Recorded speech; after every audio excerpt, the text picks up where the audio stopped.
Ayon sa banal na kainan, magluto ng masarap kahit hindi masyadong marami, at saka kumain ng konti lang, huwag masyadong marami kasi yan ang papatay din sa iyo ang pagkain. Yan, ang luto ko, napakasarap yan guys. Sa banal nakasulatan, konti lang ang dapat kainin. Oh my God! Napaka-simple nga pagluluto. Ito guys, napakasarap niyan. Tingnan nyo. Yan. Yan ang ano, wala nang balat-balat yan. Diretso na kain yan. Yan. napaka alinamnam, napaka-lasa. Yan. Ito yan siya guys. Subaybayan. Happy Father's Day sa lahat na father. Yan. Sa araw nito, magluluto ulit tayo guys. Ito yun ang aking panganay. Naghihintay na naman sa aking lulutuin. Yan. Diba? Yan ang aming paligid ng aming maliit na bahay guys. Yan. Nagtitinda naman ng aking butihing bahay, si Mrs. Oh my yan guys. God! Ito yung pagkakasya guys ang aking lulutuin ngayon. Yan. Makapakasarap niyan guys. Yan, diba? Dalawang klase lang yan guys. Lutuin natin yan sa kasama yung gulay. Yan, gulay yan guys. Diba? Ito may gata. Pinakita ulit ko. Yan guys, ang gata. Diba? Umpisa na natin yan guys. Ito na. Pero bago pang lahat, shoutout po pala kay kay si Romel ng Unilab, yung aming sa kantin. Shoutout sa iyo sir, at saka kay si Resli. Shoutout sa inyo si Resli. Baka maya mali na naman nabibigkas. Lagi kayong nanonood sa aking sa aking munting channel. At saka kay Jake Charis, shoutout. Saka kay George. Diba? Si George na minsan-minsan na pupunta diyan. Napakasarap sa kantin kapag pag oras ng tanghalian, di ba? Shout out kay Joseph Boy ng Antipolo. Lagi nanonood dyan si Joseph Boy. Chef, shout out. Diba? Tuloy lang buhay natin. At saka sa mga nanonood po, shout out sa inyo lahat. Sa mga kasama ko sa trabaho, sila Tin, sila Tanks. Pero hindi naman si Tanks nanood. Pero shout out pa rin. Kay Sunny Boy, di rin nanonood. Sa si Ross, shout out yung lahat. Tsaka si Ma'am Tess, siya lagi nanonood si Ma'am Tess eh. Ma'am Shin, yan. Shoutout sa inyo ma'am. Tsaka sa mga boss ko na iba pang mga nanonood, shoutout po. Ito, may lulutuin naman ako. Di ba? At saka sa mga sa mga nag-celebrate ngayon, shoutout sa inyo lahat. Sa mga father dyan. Nga tulad natin, di ba? Tulad natin na father. Tsaka yung father sa church. Shoutout sa inyo lahat. Dito balik tayo ulit. Dito tayo sa ating linuluto guys. Ito na. Nagayat na ako ng sibuyas sa kabawang. Magigisa na tayo guys. Yan. Napaka lang to. Nakapakadali lang to lutuin. Yun, nagayat na guys yung ko, naputol-putol na. Yan madali lang naman putulinan guys. Yung balatong na yan. Anong tawag sa inyo guys? Balatong? Yung sitaw, ano tawag niyo yan? Lutuin natin yan sa gata. Papoy tayo. Ito na. Ito na naman yung natin, yung mahiwagang kawali. Lagyan natin ng konting mantika, guys. Kasi yung gata mamaya, magmamantika din naman yan eh. Konting mantika lang guys, panggisa natin. Dito na tayo sa ating sa ating mahiwagang maliit na kawali. Ito na. Sinyas-sinyas si pare ko. Ito, umpisa natin. Yun ang pampalasa guys. Wala nang asin-asin yan. Bawang tayo. At lagi ako nagkamali. Bawang, natin yan. Yung golden brown natin yan guys. Diba? Yung natin tuwing araw ng linggo. Diba? Sibuyas tayo. Maraming sibuyas. Masarap pag maraming sibuyas guys. Pag nagagisa.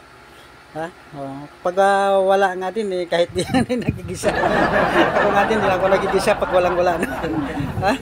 Ganon lang naman yan eh. Ito na. Ilagay na natin yung ating limasag. Guys. Limasag yan. Limasag at saka hipon. Ano lang yan guys, kunti lang yan. Kasi sabi nga, wag pag marami naman, di ba? Masama din pag marami.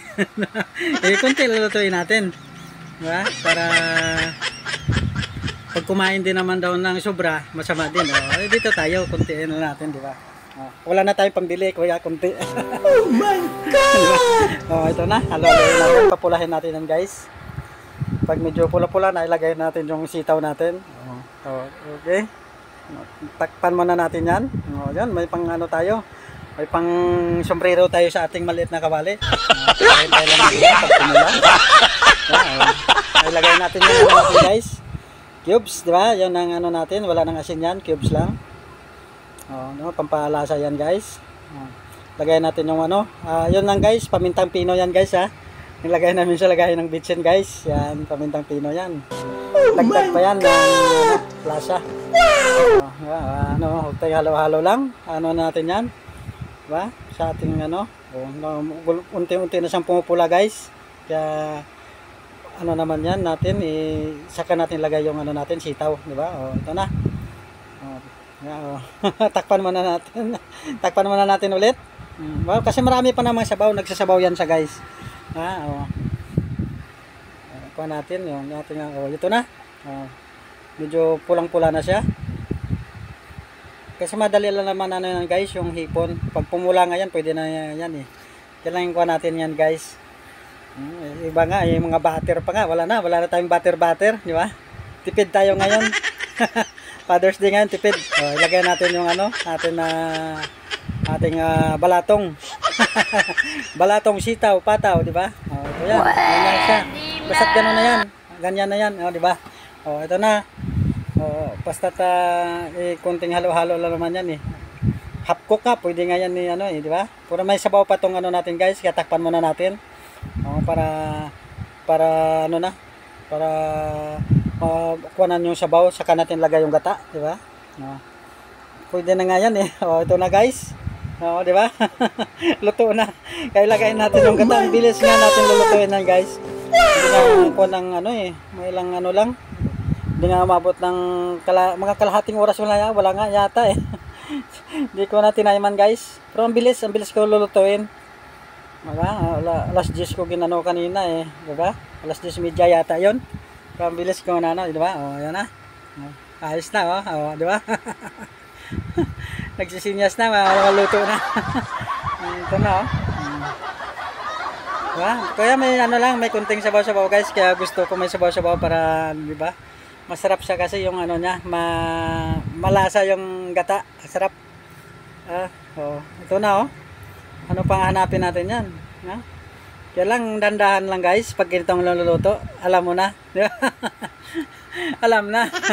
Pag yan ang niluluto, maparami ka ng kain, tapos masarap yung ulam mo, talagang talaga. Kung hindi tataas yung BP mo, bababa. Oh my God! Diba? Ito na siya. Nagakuha na, sila ayos na, di ba? Ano pang gagawin natin? Ito na. Isali na natin yan guys. Ilagay na natin sa ating mangkoks. Ating mangkok. Diba? Dalawa ba isa? Mangkok lang. Ito. Ilagay na natin. Kasi nag-aabang na rin yung mga yung mga anak ko. Nandyan na. Sabi na, pagkatapos ko sila naman daw kakain. Yan guys, may kunting sabaw. Nilagyan ko siya ng sabaw kasi mas malinamnam pag mayroong siyang sabaw. Ito na guys, yan, di ba? Okay, ano na natin yan. Dito na tayo. Di ba? Isang platong kanin. Diet lang pag may time, di ba? Dahan-dahan lang pag ganito ulam, guys. Dasal muna.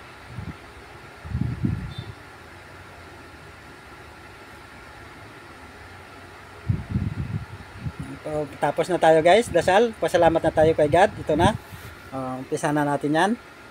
Talagang takam na talaga ako. Paano natin malalaman yan kung mataba yung yung alimasag, di ba? Mga ipon. Yan. Ang gulay na yan, gustong-gusto ko rin yung gulay na yan. Pag mayroon sang tatulad yan, sa gata pa naman sa naluto. Ang sarap. Swabing-swabe yan, guys. Kaya kuwan tayo. Habang tayo, guys, habang ako yung nagsusubo, magkwento-kwento tayo ng mga guys. mga panlabas at saka pangloob ng ating bansa. Ito guys, unang subo para sa inyong lahat. Di ba? Oh, yan guys, wala nang balat-balat yan, ulo lang tinanggal ko. Parang na ano kasi ako magpanay balat-balat pa. Di ba? Oh, sarap niyan. Ito na guys, magkuhan tayo. Manood naman kayo guys sa YouTube para mayroon kayo mapupulot na mga sa mga balita, ganyan. Ay sama mo na lang din yung aking munting channel, di ba? Kung yung hindi pa nakapa-subscribe, saka naman, di ba? At saka sa Facebook page, saka naman, baka naman guys, di ba? Ito, masarap ng gulay, no? Kasi guys, kailangan talaga manood tayo ng balita ngayon, di ba? Kasi yung China kasi makulit, kaya dapat talaga kung sa inyong palagay ka guys, ano gagawin natin? Papalagay na tayo? Kaya na ba natin yung China? Di ba? Kung hindi natin kaya, wag na tayong pumalag, di ba? Alam mo naman, di ba? Pag palapasundala naman natin sila, di ba? Kakawa naman yung atin na mga mangingisda. Di ba? Kung tulad yan, sila, yung kinakain ko yan guys, di ba? Sa mangingisda din ang gagaling yan, di ba? Sana nakakawa din naman. Pero kung wala naman tayong kakayahan na lumaban, bakit pa tayo lumaban, di ba?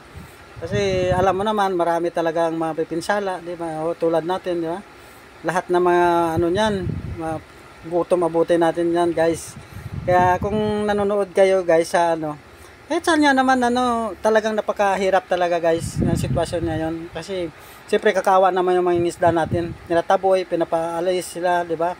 Huhulihin, di ba? Mayroon silang huhulihin daw kapag mayroong lumapit doon sa katubigan natin. Atin yun Kung tutusin natin talaga yon, wala talaga sila yon. Nakakainit lang din ng ulo pag Tama nga guys, parang sobrang init, di ba? Nawawala na rin yung hair, di ba? Di ba?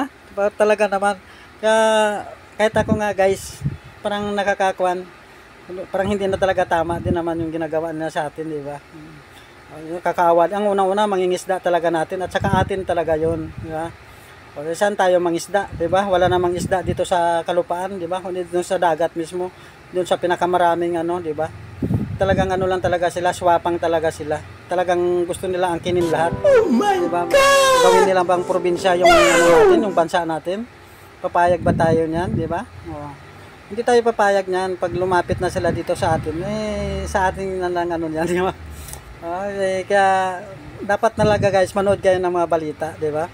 Kung hindi kayo nanood ng balita, ay magugulat na lang kayo, di ba? Parang ganoon din. Ako sa akin naman lagi ako nanonood sa YouTube. Kasi YouTube mabilis sa balita din YouTube Pero pas mabilis din naman yung sa Facebook, wag nagla-live. Ay sino magla-live doon sa di ba, sa karagatan. Di ba?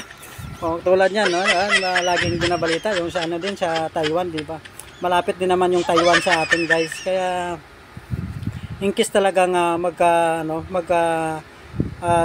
digmaan talaga, damay talaga tayo kasi nandito yung mga sundalo ng mga Amerikano sa atin, marami din dito, kaya damay talaga tayo. At aminin naman natin sa kasi hindi, pag doon sa kagira sa Taiwan, damay talaga tayo guys, kasi malapit talaga tayo. Kaya dapat guys, yan guys, di ba? Singit natin to guys, mataba. Malinamnam talaga. Yun guys talaga, talagang kung ako lang di ba? Kung sa inyo, di ba? Depende sa inyo kung ano bang maganda di ba? Kung ano ba gagawin natin, ano dapat gawin natin, di ba? Maghahanda na ba tayo, di ba? Kaya tulad ngayon mga kabataan ngayon, di ba? Dapat may mga ROTC dapat Dapat nung nag-aaral pa ako CET, di ba? Nung kapanahonan ni Marco Sr., may CET na, kaya high school ka pa lang, alam mo na yung mga first aid. Ngayon high school ngayon, alam nyo na kung ano yung alam ng mga high school ngayon, di ba? Boyfriend, girlfriend, di ba? Yun ang alam ng mga high school ngayon. Walang alam sa mga first aid, pero kami dati mga first aid, alam namin yan kung paano, di ba? Katulad yan, mga nasugatan ka, di ba? Kung ano yung mo, kung ano gagawin mo, di ba?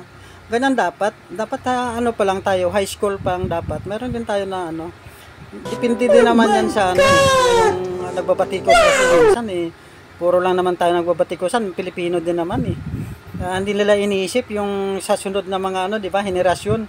Walang alam ngayon ng mga kabataan ngayon, di ba? Wala, kaya dapat talaga kung sa atin lang talaga, kung maganda ibalik talaga yung yung CET at saka ROTC, di ba?